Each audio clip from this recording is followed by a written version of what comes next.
یہ جو 4700 سی سی سی کی گاڑیاں ہیں، یہ جو 3200 سی سی کی گاڑیاں ہیں، یہ ہیوی، یہ جو ایک ایک بیوروکریٹ جو 4 گاڑیاں اور پروٹوکول کے ساتھ پھرتا ہے، یہ کب رکیں گی؟ ایک اور بات اس سے پہلے کہ میں اس طرف کتنا آؤں، فری فیول گورنمنٹ کو بتایا جائے، اسمبلی میں یا پبلک کو بتایا جائے آپ کنزیوم کرتے ہیں ڈیلی، سرکار وہ کہاں پہ ختم ہوگا؟ ٹھیک بات کر رہے ہیں، ایک اور بات سن لیں.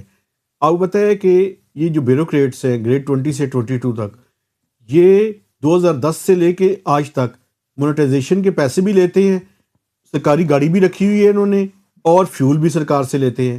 حالانکہ مونیٹائزیشن میں تھوڑا سا اپنے دیکھنے والوں کو بتا دوں، مونیٹائزیشن یہ تھا کہ گاڑیاں حکومت نے دی تھیں اور یہ کہا تھا کہ آپ کو ہر مہینے ایک سرٹن اماؤنٹ جو ہے وہ پیسوں کی صورت میں مل جایا کرے گی. جس طرح رینٹ مل جاتا تھا گھروں کا، جناب آپ اپنی مرضی کے گھر میں رہ لیں، یہ جی. رینٹ آپ کا اتنا ہم دے سکتے ہیں. پرابلم کیا ہے؟ پرابلم یہ ہے کہ وہ مونیٹائزیشن کے پیسے بھی لے رہے ہیں، سرکاری گاڑی بھی لے رہے ہیں اور سرکاری فیول بھی لے رہے ہیں. یہ تو ٹھیک ہے، یہ آپ نے ایک لوپ ہول پوائنٹ آؤٹ کیا ہے جہاں پہ جو ہو رہا ہے، لیکن اوورآل آپ دیکھیں، آپ ہیوی گاڑیاں لے کے سڑکوں پہ آتے ہیں، 10 15 20 گاڑیاں، آپ ان کی ساری خریداری ان کو آپ گراؤنڈ کریں اس وقت بھائی.